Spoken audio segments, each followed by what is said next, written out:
Jin dengan manusia ini dua-dua yang ditaklifkan, dipertanggungjawabkan untuk melaksanakan ibadah ketaatan kepada Allah. Jika jin tidak beriman kepada Allah, akhirat pun dia dimasukkan ke dalam neraka. Kalau ada di kalangan jin yang buat dosa, buat maksiat, dah tikam nombor ekor, minum arak, macam tak percaya dah. Iya, ada, sama je tuan-tuan.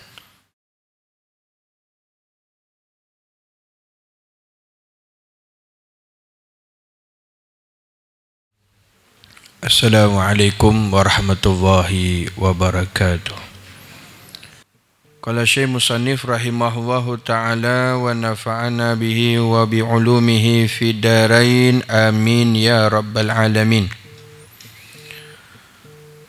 Berkata Musannif rahimahullahu ta'ala, faslun fi sam'iyyat. Fasal tentang sam'iyyat. Sam'iyat iaitu perkara yang didengar tetapi tidak dilihat. Perkara yang hanya kita didengar, tentang syurga, tentang neraka, tentang azab kubur, tentang padang mahsyar dan sebagainya. Itu semua kita mendengarnya daripada Allah Subhanahu wa taala dan juga daripada baginda Rasulullah sallallahu alaihi wasallam. Itu kita mengetahuinya tentang azab kubur, padang mahsyar dan sebagainya itu daripada Al-Quran dan hadis Nabi sallallahu alaihi wasallam, sedangkan kita tidak melihatnya lagi. Maka itu dinamakan perkara sam'iyat. Berkata Syekh Musannif rahimahullahu ta'ala, wa yajibu tasdiquhum fima akhbaru bihi min wujudil jinni wa annahum mukallafuna muthabuna wa mu'akabun. Wajib membenarkan para rasul pada apa yang telah mereka khabarkan, seperti kewujudan jin, dan sesungguhnya mereka itu mukallaf yang diberi pahala dan seksa. Perkara yang pertama yang termasuk daripada perkara yang sam'iyat, iaitu perkara yang kita dengar, yang kita dapati daripada Al-Quran dan hadis Nabi sallallahu alaihi wasallam. Maka iaitu wa yajibu tasdiquhum, wajib membenarkan mereka, yakni para rasul, pada apa yang telah mereka khabarkan. Mana-mana para rasul daripada Nabi Adam alaihi salam sampailah kepada baginda Rasulullah sallallahu alaihi wasallam, yang mana para rasul ini mereka membawa risalah Allah. Maka sebagai pengutusan daripada Allah Subhanahu wa taala, apa-apa yang mereka sampaikan, yang mereka khabarkan, termasuk perkhabaran yang disampaikan oleh para rasul itu, termasuk perkara yang gaib, yang kita tak dicapainya dengan panca indera. Panca indera itu dengan mata, lidah, kedua tangan, telinga dan sebagainya. Maka kita tidak capainya dengan panca indera. Itu termasuk daripada perkara yang gaib, yang disampaikan, yang dikhabarkan oleh para rasul, walaupun kata ulama dengan jalan gurau, maka wajib kita membenarkannya, wajib kita mempercayainya, kerana para rasul itu adalah utusannya Allah. Para rasul itu membawa risalahnya Allah. Jadi apa-apa juga sekalipun yang mereka sampaikan, yang mereka khabarkan, termasuk perkara yang gaib, syurga, neraka dan sebagainya, itu adalah wajib kita membenarkan. Wajib kita membenarkan. Tak boleh kita untuk menolak ataupun mengingkari apa jua sekalipun yang disampaikan, yang dikhabarkan oleh para rasul. Sama ada kita membenarkan itu pada dua perkara. Wajib membenarkan di sini apa yang dibawa, apa yang disampaikan oleh para rasul itu pada dua perkara. Yang pertama pada perkataan dan yang kedua pada perbuatan. Maka wajib kita membenarkan para rasul ini sama ada dengan perkataan. Kita menyatakan akan kebenaran apa yang disabdakan, apa yang disampaikan oleh baginda Rasulullah sallallahu alaihi wasallam. Begitu juga kita wajib membenarkan sama ada dari segi perbuatan. Apa yang telah diperlakukan, yang ditunjukkan oleh baginda Rasulullah sallallahu alaihi wasallam. Maka sebab itu apa-apa yang Allah Ta'ala sampaikan di dalam Al-Quran dan apa yang disabdakan oleh baginda Rasulullah sallallahu alaihi wasallam itu wajib kita membenarkannya sama ada dengan perkataan ataupun perbuatan, sama ada di dunia maupun di hari akhirat. Maka wajib kita membenarkan. Kerana apa yang Allah Ta'ala sampaikan itu semua benar belaka. Begitu juga dengan baginda Rasulullah sallallahu alaihi wasallam yang menyampaikan daripada Allah Subhanahu wa taala itu pun adalah benar. Wajib kita membenarkannya, wajib kita mentasdik, membenarkan mereka. Sebab itu Allah Ta'ala menyebut di dalam Al-Quran, wa sadaqallahu wa rasuluh. Dan benarlah apa yang difirmankan oleh Allah dan apa yang disampaikan, yang disabdakan oleh para rasul itu. Jadi wajib kita membenarkannya. Bila kita membenarkannya, itulah yang disebut sebagai yakin. Kerana bila kata iman itu adalah yakin. Yakin ini 100% dalam kita meyakini apa yang disampaikan oleh Allah dan apa yang disampaikan oleh baginda Rasulullah. Wajib membenarkan, iaitu kita meyakininya 100%. Maka bila yakin 100%, itulah iman yang sebenar. Kerana yang dikatakan iman itu tasdik biqalbi. Membenarkan tu di mana? Di hati. Wa takrir bil lisani. Dan kita ungkapkan ulang-ulangkannya dengan lisan kita, dengan lidah kita. Wal amalu bi jawarih. Dan kita amalkan dengan anggota tubuh badan kita. Itu yang dikatakan iman. Iman ini adalah yakin 100%. Bila satu orang dia tidak yakin 100%, dia jatuh kepada apa? Yang dinamakan zan, sangkaan. Sangkaan ni berapa persen dia?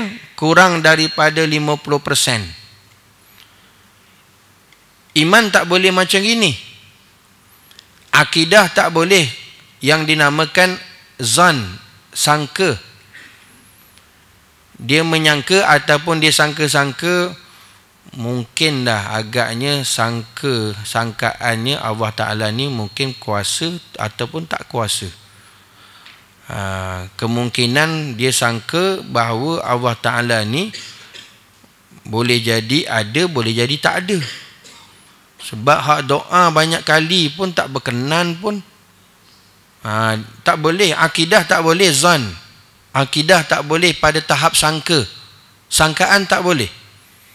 Bila seseorang itu masih lagi dalam kalbu dia, iman dia dalam keadaan zan, sangka, iaitu kurang 50%, mana imannya bermasalah.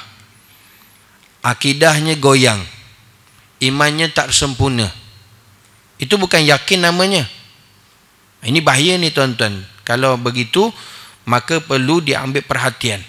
Yang ketiga, yang berlawanan dengan yakin selain daripada zan, iaitu dipanggil sebagai syak.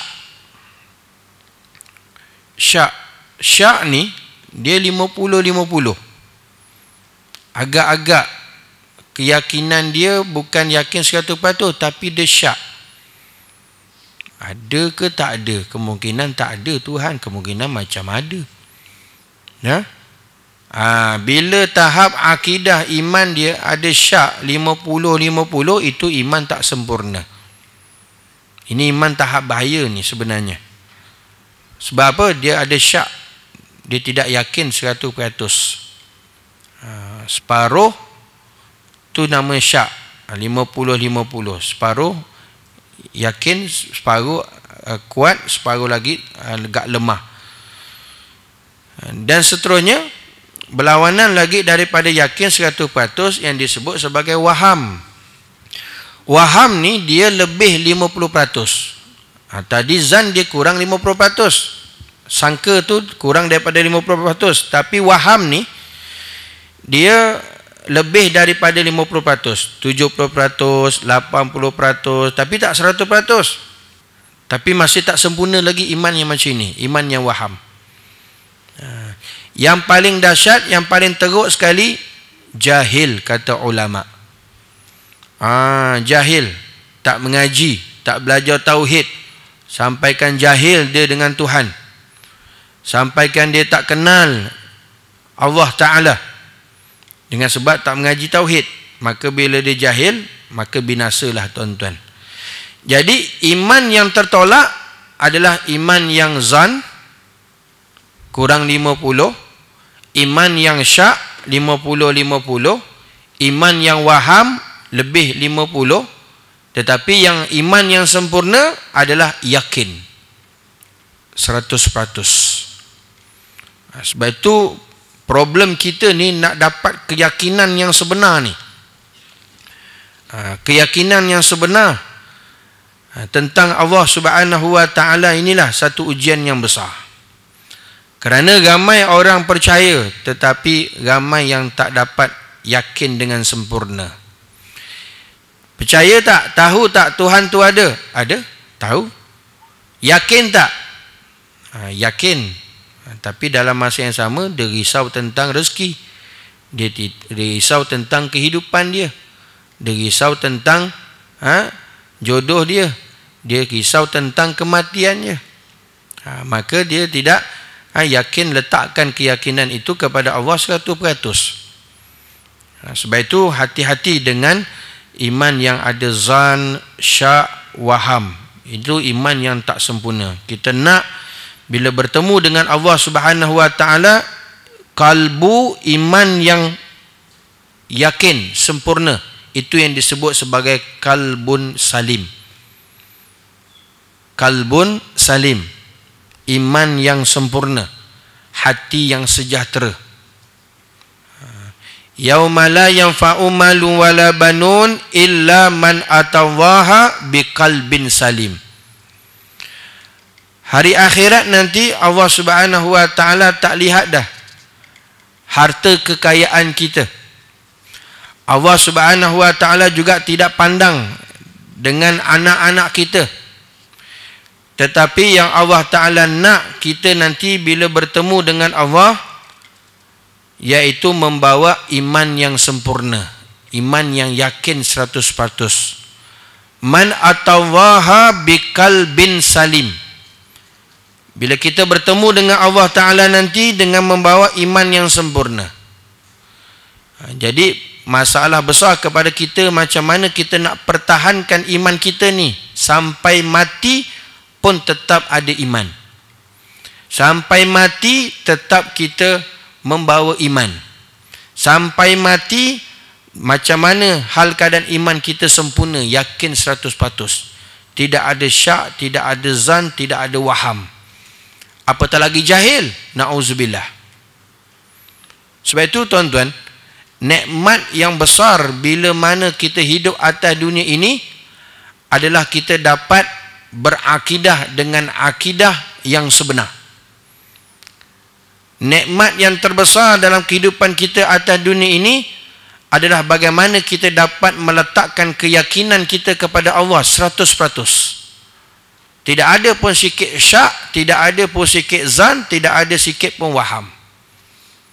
Ini kalau satu orang dia sudah memiliki akidah yang sebenar, dia sudah memiliki keyakinan yang 100%, itu nikmat yang sebenar, tuan-tuan. Sebab itu berakidah dengan akidah ahli sunnah wal jamaah, itulah iman, keyakinan yang sempurna, nikmat yang terbesar, iaitu kita berakidah dengan akidah ahli sunnah wal jamaah, aliran Asy'ariyah dan Al-Maturidiyah. Itu merupakan nikmat yang besar, tuan-tuan. Kerana satu fitnah yang besar akhir zaman hari ini yang melanda kepada umat Islam, maka dia tidak berakidah dengan akidah ahli sunnah wal jamaah. Bila dia tidak berpegang kepada akidah ahli sunnah wal jamaah, maka akidahnya rosak, imannya rapuh. Bukan iman yang sempurna 100%, tak. Mungkin pada syak, mungkin pada zan, mungkin pada waham, sedangkan dia tidak tahu. Itu yang sangat-sangat berbahaya. Maka sebab itu wajib belajar tauhid, wajib belajar ilmu akidah, wajib belajar ilmu usuluddin. Ni ilmu tauhid ni penting ni, tuan-tuan. Wajib belajar. Kalau akidah kita tidak selari dengan akidah yang dikehendaki oleh Allah, yang tidak selari dengan akidah yang dibawa oleh Rasulullah serta para sahabat, tak ada guna, tuan-tuan, dengan sembahyang kita. Tak ada faedah dengan haji umrah kita. Tak ada manfaat dengan kita belajar. Belajarlah fiqh, belajarlah tasawuf, belajarlah tajwid, belajarlah pun apa ilmu sekalipun, tetapi akidah kita tidak selari. Bahasa mudah nak sebut, akidah kita bukan akidah arus perdana. Apa akidah arus perdana? Akidah ahli sunnah wal jamaah, aliran Asy'ariyah dan Al-Maturidiyah. Itu akidah arus perdana. Maka kalau akidah kita bukan akidah yang selari dengan apa yang dikehendaki oleh Allah dan juga Rasulullah, habis semua amalan yang kita buat tu, tuan-tuan, tak ada manfaat, tak ada faedah. Kerana akidah iman tu dia pokok, dia perkara usul, dia perkara pokok, usuluddin. Hak yang kita buat ni, sembahyang, zakat, haji, umrah, itu dia furu', dia cabang. Dia cabang. Seperti mana sepohon pokok ni, tuan-tuan, ibarat kata ulama, akar tu itulah akidah, itulah tauhid, itulah iman. Jadi yang batangnya, daunnya, buahnya, rantingnya, itulah kita punya fiqh ibadah yang kita laksanakan. Solat, baca Quran, sedekah, haji, umrah dan sebagainya. Itu furu', itu ranting. Kalau jika sekiranya akar itu rosak, maka seluruh pokok itu akan rosak. Batangnya rosak, rantingnya rosak, daunnya rosak, bahkan tak berbuah. Maka kalau pokok tak berbuah, tak ada manfaat, tuan-tuan. Tebang je terus. Bukan duk boleh bagi hiasan pun, tak ada manfaat. Begitulah, tuan-tuan, bila mana akidah kita rosak, akidah kita tak selari dengan akidah ahli sunnah wal jamaah, maka habis. Sembahyanglah, tuan-tuan, hak banyak mana sekalipun, pergilah haji berapa puluh kali sekalipun, semua itu amalan dikira amalan yang mardud, amalan yang ditolak, tidak diterima oleh Allah Ta'ala. Kerana apa? Kerana iman akidahnya rosak.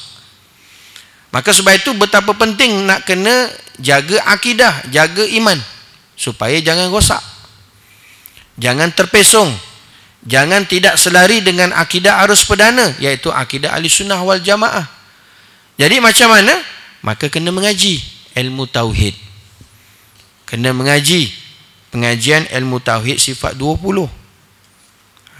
Itu salah satu medium untuk dapat sebenar-benar kita makrifat kepada Allah, sebenar-benar kenal Tuhan.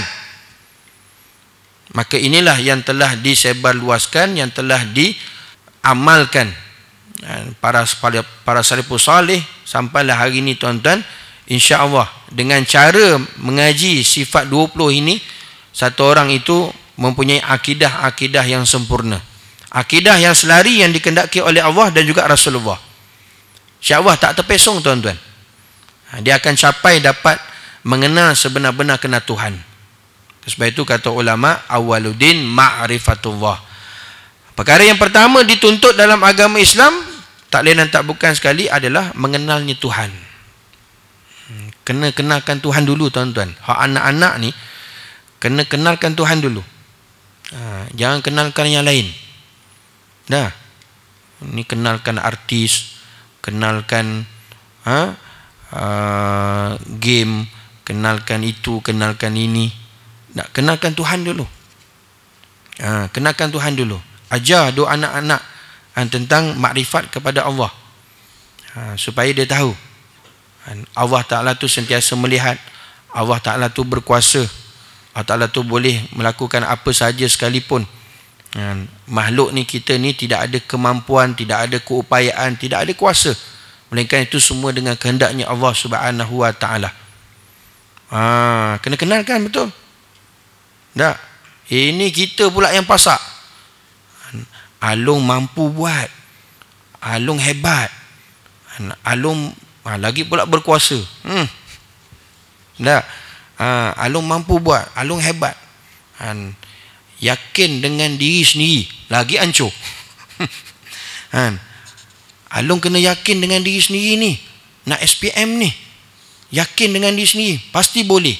Oh Allah, penat tuan-tuan duk jaga bela anak tu sampai 17 tahun. Tu yang kita kenalkan pada anak tu. Al-yakinu billah.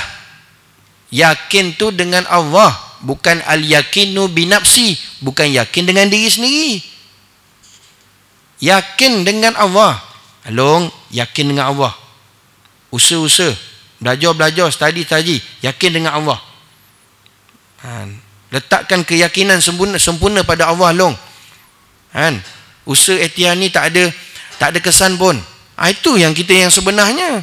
Duk didik anak, duk kenalkan Tuhan yang sebenarnya. Oh, kita bukan main mentang-mentang cikgu. Kita kena ada keyakinan diri long. Yakin dengan diri sendiri. Budak sekarang pun kata apa? Kelongkang tuan-tuan. Kalau jauh sikit ke laut. Habis akidah macam ini. Jangan tuan-tuan, jangan macam ini. Kena betul-betul, pasakkan betul-betul akidah betul-betul pada anak ni. Sebab tu kena belajar, kena mengaji. Tak, kalau kita sendiri dah tak betul tuan-tuan, kita pula duk pasak perkara yang tak betul, akidah yang tak betul, keyakinan yang tak sempurna pada anak, maka habislah. Sama. Tuan-tuan muslimin hadirin yang dirahmati Allah. Jadi oleh itu tuan-tuan, wajib kita mempelajari ilmu tauhid. Wajib. Kerana dia pokok. Dia perkara yang usul. Maka itulah yang menjadikan asbab kita untuk dimasukkan ke dalam syurga. Kerana akidah yang betul, iman yang sempurna itu tiket untuk kita masuk syurga. Sebab itu Allah Ta'ala berfirman, wala tamutunna illa wa antum muslimun. Kamu jangan mati kecuali mati dalam Islam. Iman Islam tu tiket. Jangan sampai kita hilang tiket ni tuan-tuan. Kerana tiket yang kita dapat ni, iman kita dapat, kita tak minta. Ada kita pohon, minta borang, minta dapat iman, tak. Isi pun tak tuan-tuan, minta pun tak. Kalau nak kira layak, memang tak layak langsung. Jadi iman yang ada, Islam yang ada ni, tiket yang merupakan tiket ni, itu adalah kurniaan daripada Allah, pemberian anugerah daripada Allah. Jadi bukan biasa-biasa tuan-tuan, mahal ni tiket ni. Akidah iman ni berharga, bernilai, mahal. Jangan sampai hilang tiket. Kalau kita mati tuan-tuan, tertinggal tiket ni, oh nak ambil balik tak ada dah. Kalau dekat dalam dunia tertinggal barang, boleh balik semula, ambil. Tapi kalau akhirat kita tertinggal tiket ni tuan-tuan, mati dalam keadaan tidak Islam, beriman, na'uzubillah. Na'uzubillah. Sebab itu Allah Ta'ala cukup pesan bagi kita, kamu jangan mati kecuali mati dalam Islam. Jaga betul-betul tiket ni, mahal ni tuan-tuan. Lebih mahal daripada tiket masuk tengok sirkus. Tahu? Mahal. Tak ada tolok bandingannya tuan-tuan. Ya Allah. Minta maaf ada yang masuk tengok sirkus. Tuan-tuan muslimin hadirin yang dirahmati Allah. Baik. Jadi sebab itu mengajilah, belajarlah ilmu tauhid sampai betul-betul kita dapat keyakinan yang sempurna 100%. Jangan ada syak, jangan ada zan, jangan ada waham. Bila selain daripada Allah ada di dalam hati kita, itu namanya syirik. Itu namanya syirik. Syirik itu meyakini selain daripada Allah yang berkuasa dan sebagainya, itu syirik. Itu syirik. Jadi letakkan hanya keyakinan kita kepada Allah Subhanahu wa taala. Jadi oleh yang demikian, maka kata ulama, wajib kita membenarkan sama ada dengan perkataan, perbuatan, sama ada di dunia dan juga akhirat, apa yang dibawa oleh para rasul, yang dikhabarkan oleh mereka, termasuk perkara-perkara yang gaib seperti kewujudan jin. Itu satu contoh. Allah Ta'ala sebut tentang jin, Rasulullah pun sebut tentang jin. Kerana jin pun makhluk ciptaan Allah, dan sesungguhnya mereka itu mukallaf, yang dipertanggungjawabkan, yang diberi pahala dan siksa. Allah Ta'ala berfirman, wa ma khalaqtul jin wal ins illa liya'budun. Tidak aku jadikan jin dan manusia melainkan untuk ibadah. Ai liya'rifun, untuk mengenal Tuhan. Jadi itu tujuan maksud hidup kita tuan-tuan. Jangan lari, jangan hilang maksud hidup kita. Maksud hidup kita, kita diciptakan oleh Allah Ta'ala, sama ada manusia maupun jin, adalah untuk beribadah kepada Allah, memperhambakan diri kepada Allah. Jangan lari ni maksud hidup ni. Kena ingat sampai bila-bila. Kerana kalau satu orang dia tidak mengetahui maksud hidup yang sebenar, hidup atas dunia ni, dia tak tahu apa maksud kita hidup atas dunia ni. Takkan untuk makan saja, takkan untuk minum saja, takkan untuk bekerja saja, takkan untuk itu, untuk ini. Tak. Maksud hidup kita jangan tinggal, jangan hilangkan, jangan lupa. Tak lain dan tak bukan untuk memperhambakan diri kita kepada Allah. Jika dia tak tahu maksud hidup yang sebenar, memperhambakan diri kepada Allah, dia akan jadi hamba kepada dunia, hamba kepada jawatan, hamba kepada pangkat, hamba kepada duit, hamba kepada harta.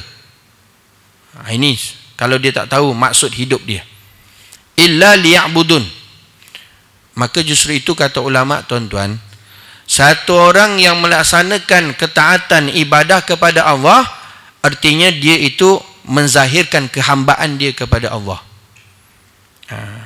Kalau satu orang itu dia tinggalkan ketaatan kepada Allah, dia tinggalkan ibadah kepada Allah, dia tidak menzahirkan diri dia itu hamba kepada Allah, tapi dia menzahirkan dia itu hamba kepada lain kepada Allah. Ini yang bahaya.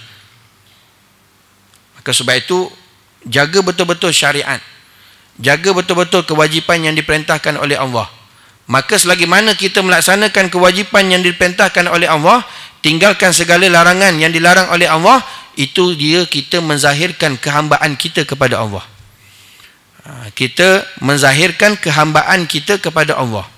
Maka sebaliknya, orang yang tidak istiqamah melaksanakan ketaatan kewajipan kepada Allah, dia menzahirkan kehambaan selain kepada Allah.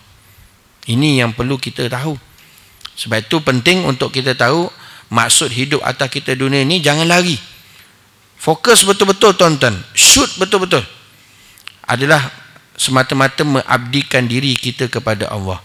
Jadi mana-mana amal soleh, ibadah yang kita buat, itu sedang kita menunjukkan kehambaan kita kepada Allah. Kita belajar menuntut ilmu ni tuan-tuan, ini kita sedang menzahirkan kehambaan kita kepada Allah. Kalau dia tinggalkan belajar, apatah lagi dia tak belajar ilmu tauhid, maka dia akan jadi hamba selain daripada Allah. Mungkin dia jadi hamba kepada dunia, pangkat, jawatan, harta, duit dan sebagainya. Terus menerus merasai kita ni selamanya adalah hamba kepada Allah. Kena ada rasa tuan-tuan selamanya kita hamba kepada Allah. Sebab itu dunia, pangkat, jawatan, harta, duit, makhluk ni tuan-tuan, bahaya sebenarnya. Dia penghadang, penghalang, penghijab kita kepada Allah. Kadang-kadang dengan sebab kita tak mengaji, tak belajar, kita dapat jawatan, kita dapat pangkat, yang gah pula tu, yang best pula tu, yang nombor one pula tu. Oi, bukan main kembang dia. Dia tak tahu selamanya kita ni hamba kepada Allah, bukan hamba kepada jawatan, bukan hamba kepada pangkat.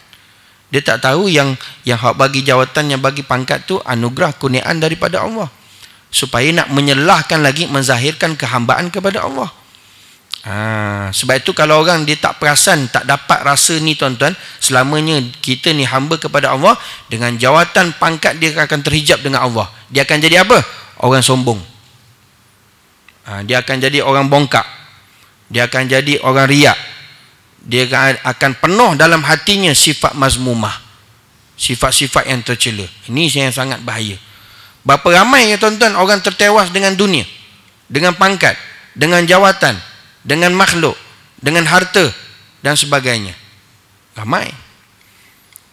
Sebab itu kita jangan bersangka dan beranggapan kalaulah kita ni kaya, kita ni senang, nanti makin kuat amal ibadah kita kepada Allah. Makin tiap-tiap malam kita duduk dalam majlis taklim. Tak. Lah ni sekarang ni pun dah okey tuan-tuan. Walaupun tak senang mana, tak mewah mana, hak sederhana, kan? Dapat juga duduk datang kuliah Isyak, walaupun seminggu sekali. Dapat juga duduk kuliah Maghrib, walaupun seminggu sekali. Dah.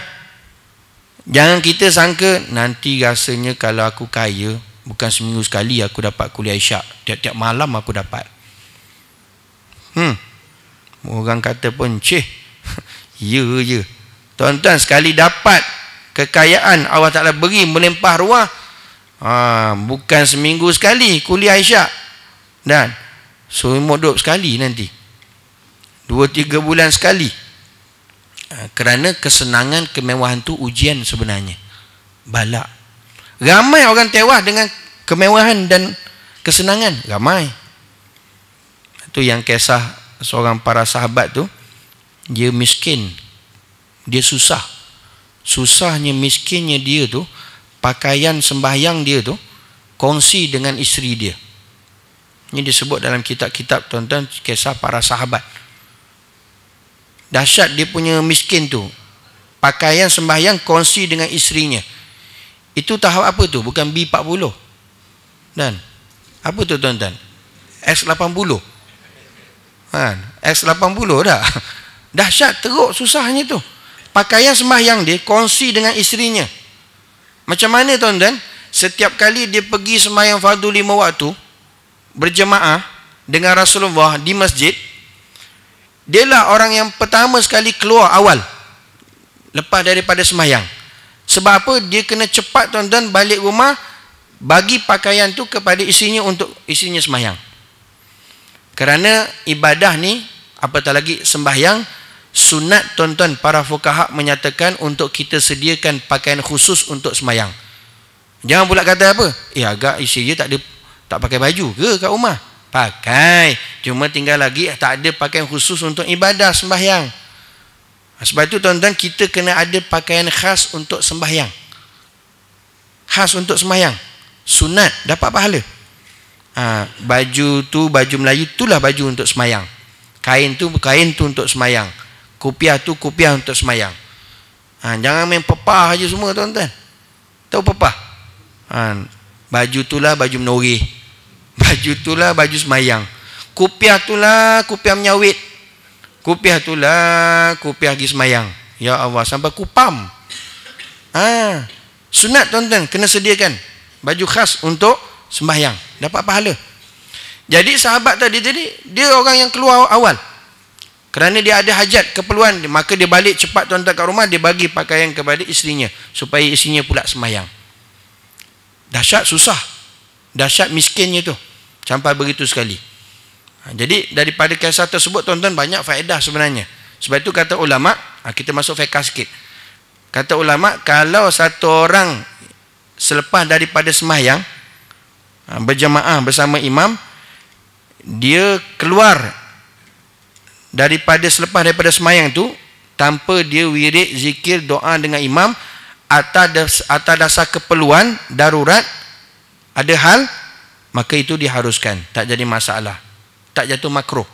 Tapi kalau satu orang lepas daripada habis main Jumaat, lepas main berjemaah, dia bangun, dia cabut, dia keluar, tak ada apa-apa keperluan, isi pun tak bersalin, tak ada apa nak bagi, tak ada apa nak mesyuarat, dia memang biasa lepas mayang cabut, lepas mayang cabut, lepas mayang, dah, dia dah biasa dah tuan-tuan. Maka bila dia beredar daripada sembahyangnya tersebut tanpa wirid, doa, tunggu dengan imam, maka itu dalam mazhab kita Syafi'i makruh. Bila kata makruh, luput pahala sembahyang fardu tersebut. 27 tu tak dapat, luput habis. Rugi tuan-tuan, dah habis sembahyang dah. Cuma dia tak patut SOP, dia tak ikut prosedur. SOP, standard operational procedure sembahyang, lepas sembahyang tu kena jaga, kena tunggu, kena duduk. Tak boleh suka-suka bangun tuan-tuan. Tak boleh suka-suka beredar, kecuali ada urusan.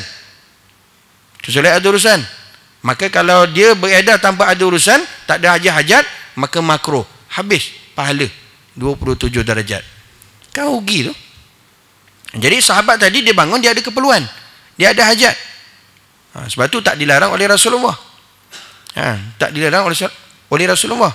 Itu pun sebenarnya tuan-tuan, kita banyak langgar SOP. Kalau kita ni yang nak bangun awal ni, yang tak wirid, tak doa dengan Pak Imam, itu pun sebenarnya syaratnya kena minta izin dengan imam. Nak beredar tu kena minta izin. Minta izin. Ada tidak angkat tangan? Tak. Angkat tangan. Kita faham lah. Tapi tak diamalkan. Tak diamalkan tuan-tuan. Sebab tak tahu. Sebab tak tahu. Ada orang tu dia keluar awal, dia minta izin, dia angkat tangan imam. Imam bertanya. Imam pun tak faham. Dia pun tak mengaji. Dia tak faham. Apa benda ni? Rupanya orang tu minta izin. Jadi kalau orang dia faham, dia faham. Kita pernah tuan-tuan jadi satu tempat tu jadi imam. Makmum tu jenis mengaji rasa saya. Dia nak keluar tu dia angkat macam ni, angkat tangan. Jadi kita silakan. Tak ada masalah, kita faham. Itu jenis orang mengaji tuan-tuan. Dia tahu. Jadi ada hajat boleh, tak ada hajat tuan-tuan tunggu, duduk. Duduk. Kalau tak makruh. Mana-mana makruh yang dibuat sama ada sebelum semayang, semasa semayang dan selepas semayang, maka dia meluputkan pahala. Meluputkan pahala semayang berjemaah. Apa makna luput? Tak ada. Tak ada pahala. Rugi tuan-tuan. Itu dari segi sudut fiqh lah. Jadi sahabat tadi lepas habis semayang saja dia terus beredar sebab ada hajat. Rasulullah faham. Mana Rasulullah tahu? Sebab itu bila habis saja semayang, Rasulullah akan berpusing, sama ada mengkanankan makmum ataupun pusing terus menghadap kepada makmum. Menghadap kepada makmum. Jadi yang terbaiknya adalah imam tu menghadap kepada makmum. Menghadap kepada makmum. Bila? Masa lepas membaca Allahumma antas salam wa minkas salam wa ilaika ya'udus salam, maka dia akan berpaling menghadap kepada makmum. Supaya apa? Dapat tahu hal ehwal makmum tersebut. Siapa yang datang, siapa yang tak datang. Jadi kita boleh tahu yang tak datang boleh kita ziarah dan sebagainya. Jadi amalan pusing menghadap pada makmum pun ramai tak buat. Tak. Segan ustaz, malu. Tak. Rasulullah dia tahu hal ehwal sahabatnya, siapa yang datang tak datang, sebab dia menghadap terus pada makmum. Maka sebab tu sahabat tahu, tengok, oh dia ni beredar sebab ni susah. Jadi bila sahabat yang susah ni tadi, satu hari dia mai datang jumpa dengan Rasulullah, dia kata, ya Rasulullah, doakan aku ya Rasulullah biar aku hidup ni senang sikit. Supaya bila aku senang, nanti aku makin kuat amal ibadah. Aku tak adalah asyik lepas main cabut saja. Aku dapat tunggu, aku dapat wirid, aku dapat doa, aku dapat banyak lagi buat amal ibadah. Itu dia punya sangkaan dia. Rasulullah kata apa? Dah, macam ini pun kamu dah bagus dah. Walaupun X70, dah susah, memang susah betul. Miskin betul, pakaian ni paksa kongsi dengan isinya, tapi kamu tetap jaga sembahyang fardu 5 waktu berjemaah, tak tinggal. Dah, tetaplah macam ini bagus. Dah ya Rasulullah, kalau aku senang, lagi aku kuat amal ibadah, lagi aku akan dapat banyak melakukan ketaatan ibadah kepada Allah. Akhirnya tuan-tuan, dipujuk-pujuk, Rasulullah pun doa, minta doa Rasulullah makbul tuan-tuan. Maka diminta. Akhirnya tuan-tuan, Allah Ta'ala bagi dia kesenangan. Daripada 5-6 ekor kambing menjadi sampai ratusan ekor kambing. Bila dah banyak kambing tu, nak jaga pun masa dia panjang, lama, sibuk tuan-tuan. Mula-mula subuh dulu dah tak nampak dah ke masjid. Mana dia ni? Awal pagi dah pergi bawa kambing dah keluar. Dah tinggal subuh. Dah. Dulu walaupun susah dapat subuh tuan-tuan. Ni dah senang, dah subuh tak nampak. Lepas tu dah maghrib dah tak nampak, dengan sibuk dengan kambing. Sikit-sikit tuan-tuan, lah sembahyang fardu 5 waktu langsung tak ada dah. Sebab apa? Dah senang, dah mewah. Maka sebab itu tuan-tuan, kesenangan, kemewahan ni ujian. Ramai yang tewas, walaupun tak semua. Orang yang iman yang kuat yang boleh mengatasi perkara tersebut. Kerana mereka jadikan kemewahan, kesenangan itu jambatan untuk dia makin kuat amal ibadah dia kepada Allah. Para masyayikh kami berapa ramai yang kaya-kaya tuan-tuan, tapi hebat amal ibadah dia. Sembahyang ba'diyah qabliyah tak pernah tinggal. Ini baru sikit dapat dividen. Dapat dividen je ASB. Bukan banyak pun, 1,000 je. Habis tuan-tuan. Gaib, majlis ilmu gaib, suruh masjid pun gaib. Tak ada. Ujian tu, ujian. Akhirnya habis. Dengan sebab ujian kekayaan, kemewahan. Maka sebab itu, kita jalani kehidupan kita seadanya apa yang kita ada hari ini. Jangan kita hak sangka-sangka nanti kalau kaya, nanti rumah besar, nanti mewah, makin kuat amal ibadah. Jangan takut ustaz, kalau saya kaya nanti sponsor lepas jamuan kuliah isyak ni semua saya sponsor. Dah, semua saya bagi. Dah, memanglah dia sponsor, tapi tuannya tak datang. Sebab dah kaya, dah banyak nak tempat nak pergi, nak pergi melancong, nak pergi tengok ini dan sebagainya. Sebab tu satu ujian. Sebab tu gunakan peluang yang ada ni tuan-tuan untuk terus istiqamah. Walaupun kita tak kaya mana, tak mewah mana. Sebenarnya bukanlah penting kita nak duit banyak, tapi yang penting duit tu barakah. Bukanlah penting tuan-tuan kita nak rumah besar, tapi biarlah rumah yang ada itu barakah. Bukan yang penting kita nak rebut jawatan pangkat yang tinggi, tapi bagaimana pangkat jawatan yang kita ada itu barakah. Itu yang penting. Yang penting duit kita barakah, harta kita barakah, rumah kita barakah. Bukan penting nak dapat kereta yang mewah-mewah tuan-tuan. Tak. Apa yang penting, kereta tu yang ada tu barakah. Kereta yang ada barakah apa dia? Dia dapat gunakan untuk agama Allah. Dapat pergi masjid, dapat pergi duduk majlis ta'lim, mana-mana ada majlis ilmu pun dia pergi. Sebab kereta mewah, canggih. Tekan saja tuan-tuan, bersup tu kau. Tak. Ini kereta macam kura-kura. Start pun 15 kali baru start. Pergi juga tak. Tapi belum tentu kereta yang mewah tu yang tak pergi. Dia selubung je, selimut je tuan-tuan.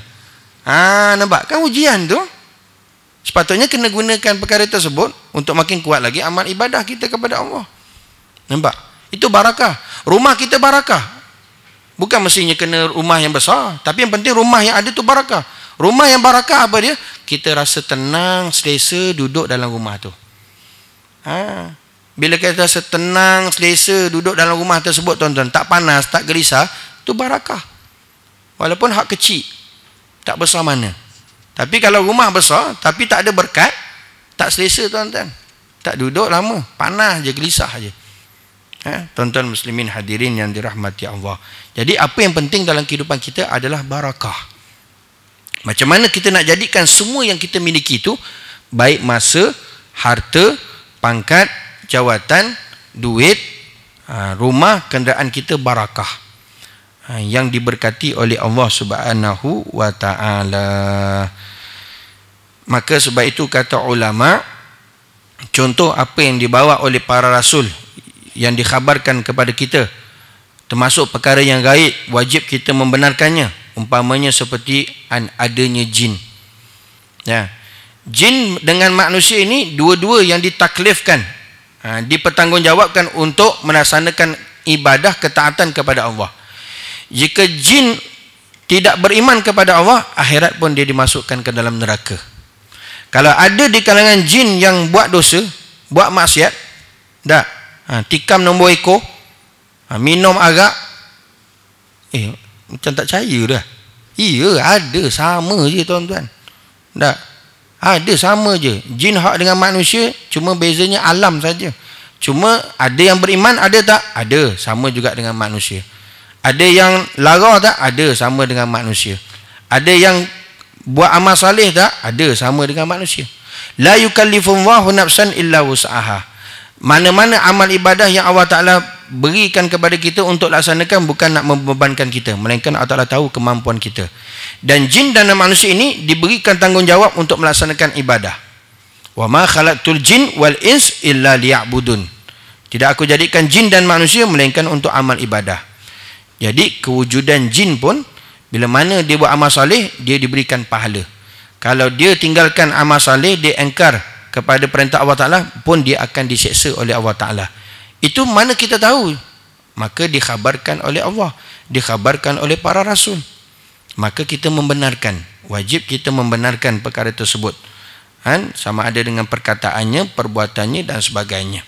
Tuan-tuan muslimin hadirin yang dirahmati Allah Subhanahu wa ta'ala. Contoh kita ni belajar ni, tuan-tuan, kita nampak di kalangan kita saja, tapi ada tak jin sama juga? Ada. Silat-silat duduk sebelah, tuan-tuan. Ada dia cabut lari, tinggal penceramah ini kan. Ada. Sama juga. Dia sama juga dituntut untuk wajib belajar tauhid, belajar fiqh, belajar belajar tasawuf, sama juga dituntut belajar. Kalau tak, tuan-tuan, sama juga hukumannya yang akan dikenakan oleh Allah Subhanahu wa ta'ala di hari akhirat. Jadi perkara yang pertama yang perlu kita mengetahui adalah, yang termasuk daripada perkara sam'iyat adalah apa yang disampaikan oleh para rasul, termasuk perkara yang gaib, adanya jin dan sebagainya, maka itu wajib kita membenarkan. Dan kata Syekh Musannif rahimahullahu ta'ala, wa min wujudil malaikati wa annahum ibadun mukramun la yajuzu fi haqqihim al-ma'siyatu li'ismatihim laisu bizukurin wala inasin. Juga membenarkan wujud para malaikat dan perkara seterusnya yang termasuk daripada perkara sam'iyat yang kita dengarkan daripada Al-Quran dan hadis Nabi SAW, iaitu kewujudan para malaikat. Maka wajib juga, tuan-tuan, kita membenarkan adanya para malaikat yang diciptakan oleh Allah Subhanahu wa ta'ala, yang mana malaikat ini mereka juga termasuk ibadun mukramun, iaitu segolongan hamba Allah yang dimuliakan. Jadi malaikat ni satu makhluk Allah Subhanahu wa ta'ala yang mana maksum, terpelihara daripada dosa. Maka sebab itu di dalam Al-Quran surah Tahrim, Allah Ta'ala menyatakan la ya'sunallaha ma amarahum wa yaf'alu ma yu'marun. Malaikat ni sifatnya macam mana kata Allah? Tak pernah pun buat maksiat kepada Allah, sentiasa taat apa yang diperintahkan oleh Allah. Ini malaikat tuan-tuan. Segolongan hamba Allah yang sangat taat kepada perintah Allah Ta'ala. Sedikit pun tak engkar kepada apa yang diperintahkan oleh Allah Ta'ala. Jadi malaikat ni makhluk Allah Ta'ala yang dimuliakan oleh Allah. Tidak harus bagi hak mereka berbuat maksiat, kerana mereka telah dijaga, yakni maksum, terpelihara daripada dosa, terpelihara daripada buat maksiat.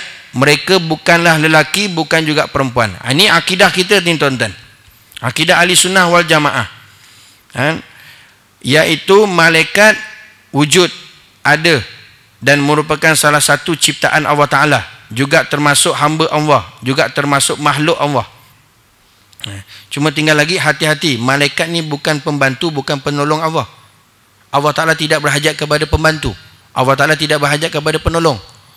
Hak dia tanya, agak Tuhan, malaikat banyak-banyak ni, rupanya dia tolong Tuhan, dia jadi pembantu Allah rupanya ustaz. Tak. Malaikat bukan pembantu bagi Allah, bukan penolong bagi Allah. Malaikat ni tetap hamba Allah, tetap makhluk yang diciptakan oleh Allah. Allah Ta'ala tidak berhajat kepada sebarang pembantu, walaupun penolong, hatta pada malaikat sekalipun tidak sama sekali. Lepas tu jangan berpahaman yang macam ini tuan-tuan. Malaikat bukan pembantu, bukan penolongnya Allah. Malaikat adalah ibadun mukramun, hamba Allah, makhluk yang diciptakan oleh Allah Subhanahu wa Ta'ala. Cuma tinggal lagi hak bezanya dengan kita, malaikat ni maksum, terpelihara daripada dosa. Jadi tuan-tuan nak bagi rasuah ke, nak suruh dia jangan tulis dosa yang kita buat, tak boleh ya. Dia takkan dengar. Dia terpelihara daripada buat maksiat, dosa dan sebagainya. Ada sentiasa dengan kita, hak kanan dan kiri, raqibun atid, sentiasa bersama dengan kita. Sebab itu pesan Al-Habib Abdullah Al-Haddad rahimahullahu ta'ala, hendaklah kita sentiasa dapat merasai malaikat ni sentiasa ada bersama kita, yang menulis setiap kebaikan yang kita buat dan menulis setiap kejahatan yang kita lakukan. Ada, semua orang ada. Kena dapat rasakan.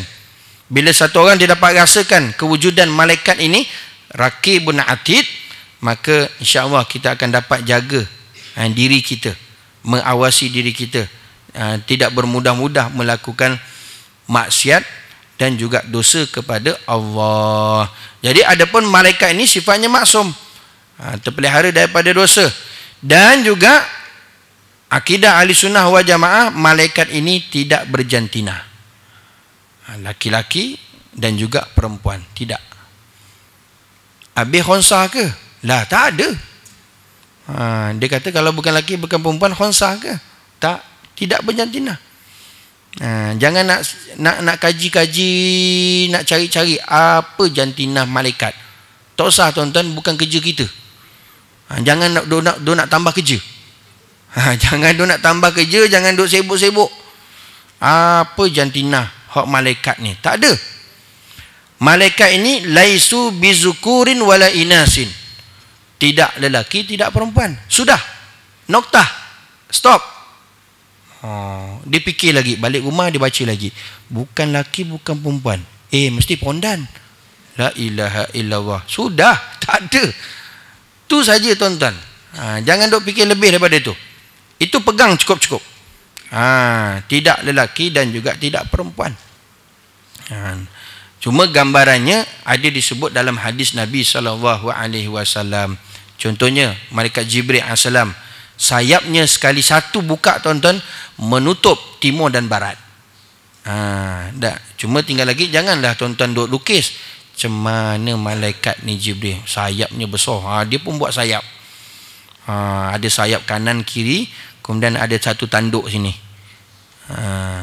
Apa tu yang kuda tu? Apa? Unicorn ni. Ada satu tempat tu kita tengok, ini apa benda ni, gambar besar di frame. Ustaz tak tahu ke ni? Tak tahu. Lah, ingatkan Ustaz tahu. Tak tahu. Inilah malaikat Jibril Ustaz. Sudah. Oh, hebat dia, boleh jumpa, boleh tengok malaikat Jibril. Tuan-tuan, Rasulullah ni beberapa kali saja dalam riwayat melihat yang zahir, kewujudan yang sebenar Jibril. Itu pun semua bila Rasulullah jumpa Jibril dalam keadaan yang sebenar, semua Rasulullah pengsan. Oh, dia tak pengsan, tuan-tuan. Dia tak pengsan tu. Oh, ingatkan ustaz tahu. Oh, inilah Jibril ustaz. Oh, hebat tuan-tuan. Allahu Akbar. Dah tak boleh duk lukis-lukis, duk gambarkan begitu, tak ada. Dah. Cuma disebutkan dalam hadis ada. Cuma jangan kita nak duk gambarkan yang sebegitu. Wallahu alam.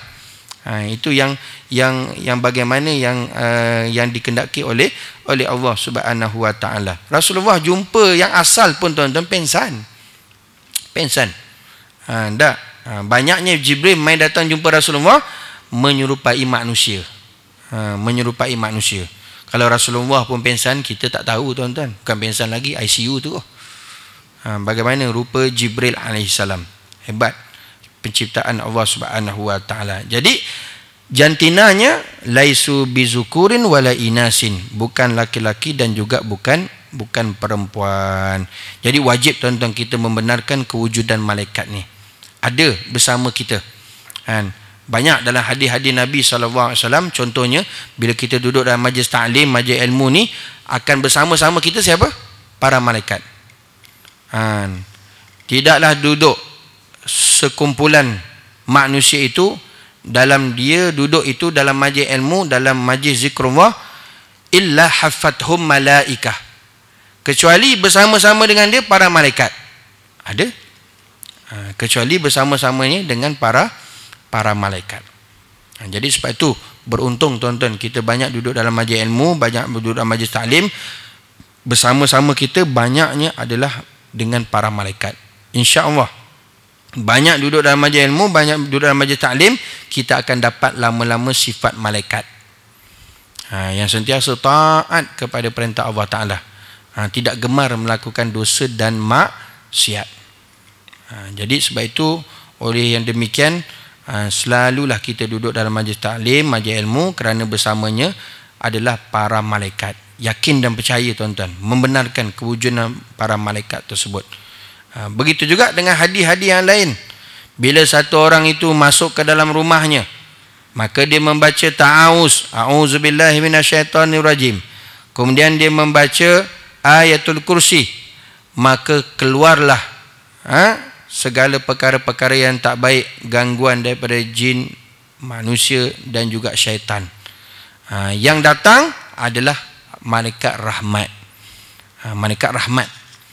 Itu malaikat. Wujud tak? Wujud ada. Wajib kita membenarkan.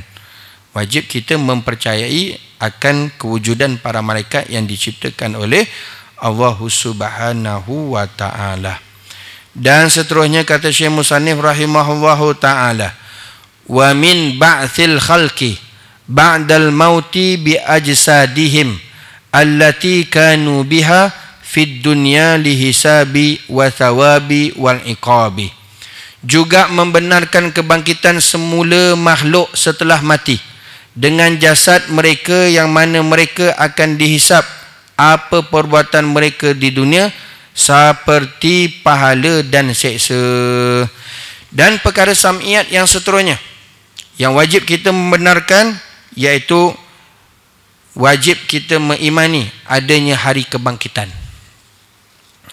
adanya hari akhirat, adanya hari kiamat. Ba'thil khalqi, wajib kita membenarkan tuan-tuan adanya hari kebangkitan nanti.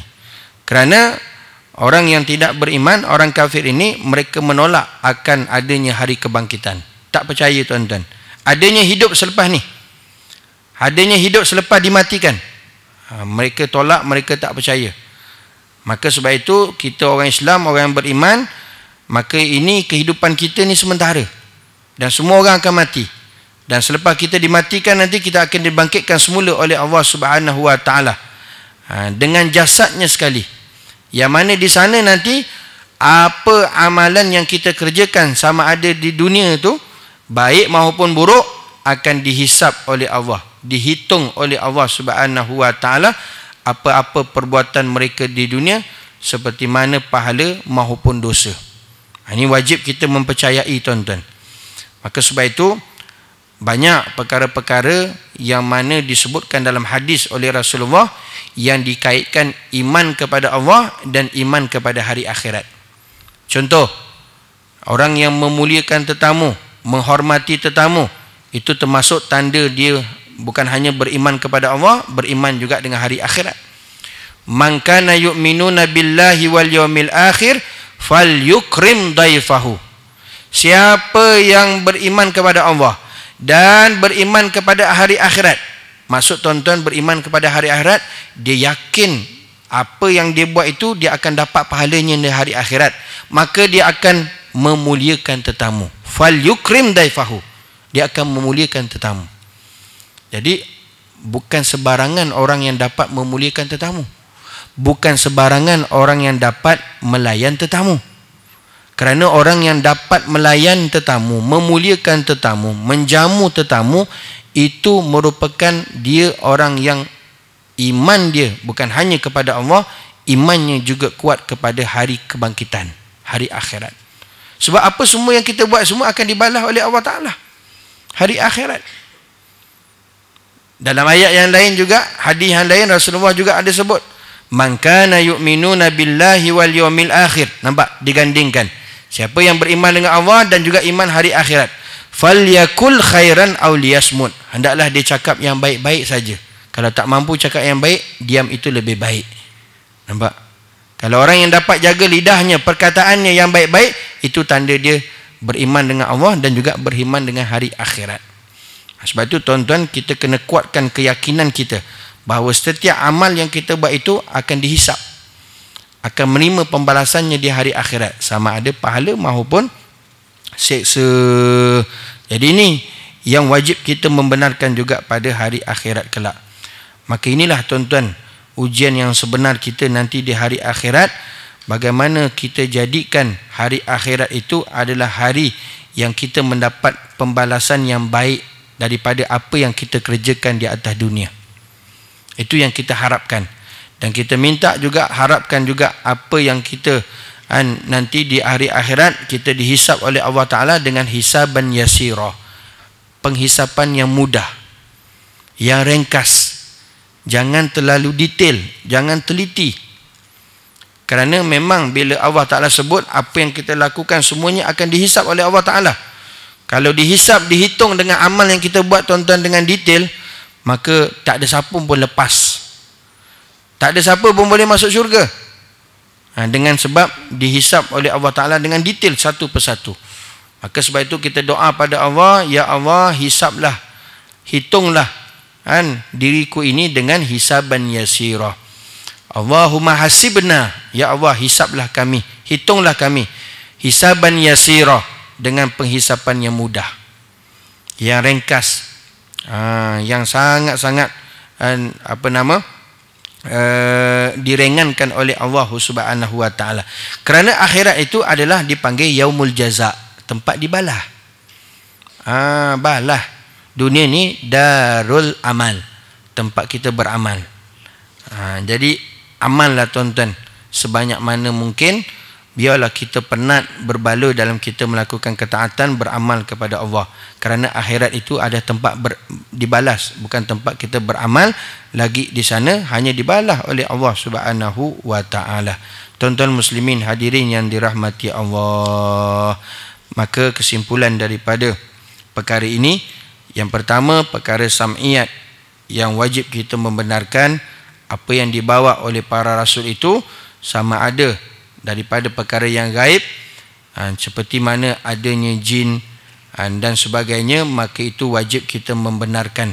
Jangan kita menolak perkara apa yang dikhabarkan, yang dibawa oleh para rasul, maka itu boleh mengundang kepada kekufuran kita kepada Allah Subhanahu wa Ta'ala. Maka kita perkara yang disampaikan oleh para rasul, perkara gaib itu termasuk daripada perkara yang sam'iyat. Yang kedua, bahawasanya wajib juga kita membenarkan akan kewujudan malaikat, yang mana malaikat ini merupakan ibadun mukramun, hamba Allah Ta'ala yang dimuliakan oleh Allah Ta'ala, tidak berjantina dan sifatnya adalah maksum. Maka wajib kita membenarkan malaikat tersebut yang merupakan penciptaan daripada Allah Subhanahu wa Ta'ala. Dan yang ketiga, wajib juga kita membenarkan hari kebangkitan. Maka ini termasuk daripada perkara sam'iyat. supaya benar-benar iman kita sempurna, yakin kita kepada Allah 100%. Tidaklah yakin seperti mana yakin yang kita sebutkan tadi. Jangan ada keyakinan dalam hati kita adanya zan, adanya syak, adanya waham, apatah lagi jahil. Dengan sebab kita tak belajar tauhid, maka ini yang boleh membinasakan kehidupan kita dunia dan hari akhirat kelak. Maka justru itu banyak kita doa kepada Allah Ta'ala supaya dikuatkan iman kita, sehingga kan kita mati pun mati dalam keadaan iman. Doa untuk menguatkan iman tak lain dan tak bukan Rabbana la tuzigh qulubana ba'da is hadaitana wa hab lana min ladunka rahmah innaka antal wahhab. Maka ini doa kata ulama jangan ditinggalkan, jangan dilupakan. Masukkan sekali doa ini dalam doa setiap kali lepas kita semayang, supaya benar-benar kita terpelihara iman kita. Iman kita tidak goyang, iman kita tidak rapuh. Bahkan insya-Allah mati kita mati dalam keadaan iman. Tanda seseorang itu mati dalam keadaan husnul khatimah, dia bawa iman dia kepada Allah Subhanahu wa taala, dan menjadi asbab kita dimasukkan ke dalam syurga oleh Allah Subhanahu wa taala di hari akhirat kelak. Mudah-mudahan Allah Taala kuatkan iman kita, banyakkan amal soleh ibadah kita kepada Allah. Mudah-mudahan Allah Ta'ala pelihara akidah anak keturunan zuriat kita daripada melakukan dosa-dosa besar dan juga maksiat. Mudah-mudahan menjadi asbab kita mati husnul khatimah, akhirat kita dimasukkan ke dalam syurga dengan rahmat kasih sayang Allah Subhanahu wa taala. Allahumma amin amin ya rabbal alamin.